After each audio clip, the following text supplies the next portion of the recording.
You're looking for something to write about. You're looking for inspiration and you just feel blank. What do? You use Prompt a Day to help you keep those writing muscles active. Hey, everybody, I'm Ricky Heller from rickyheller.com. I'm an editor, a writer, and a book coach, and I'm here to show you how easy it can be to come up with prompts just from your everyday life so that you can keep writing even when you feel stuck, even when you're in the middle of a big project and you're feeling like you've got writer's block. This is a way to keep writing and keep those writing muscles active. So what I do is I show you how I've created a prompt from something that happened to me today or an experience I've had in the last day or two.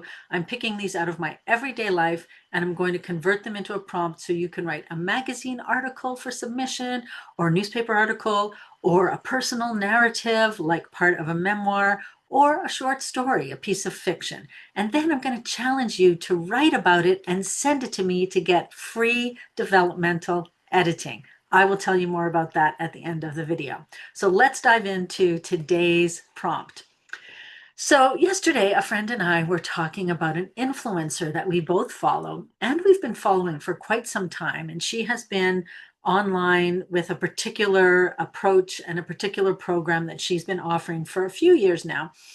And she has announced that she's pivoting, that she's going to something completely different. Not only something different, but a completely different field of work. So this is not what she does, but it would be the same as kind of what I did, going from being a holistic health coach, a holistic nutritionist, to a book editor and coach and writer. And how does her audience feel about that? And so when we were chatting about this, we were saying, are you still going to follow her? I don't know.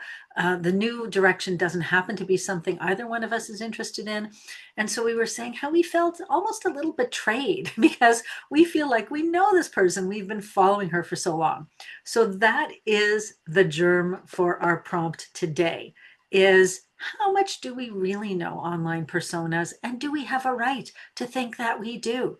If you're looking at a magazine article or newspaper article that you're writing, you could talk about the difference between the public persona and the private persona and how much does the audience actually get. I remember an influencer once saying, and I've said this since then, I've repeated this, that what you're getting of me online is 100% me. However, you are not getting 100% of me, right? So the parts that are out there are totally authentic, but that doesn't mean there isn't something private that is shared outside of the world of online.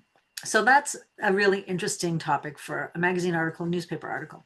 If you're going to write about a personal narrative or do a snippet of a memoir, you could talk about that experience, how you've had it, either as the influencer or as the person who is observing the influencers and following them. When I wrote a popular food blog, I remember being at a conference once and someone came up to me, we were chatting, and I said something about the fact that my dad had been a butcher. And she said, "Yeah, I know, you told me already." I had never met this person before. And then she kind of took a step back and she said, "Oh, sorry, I feel like I know you because I've been reading your blog for so long. So I feel like you told me." But, she apologized profusely because that could have been very awkward. So that's the kind of thing I'm talking about where maybe you've had an experience like that.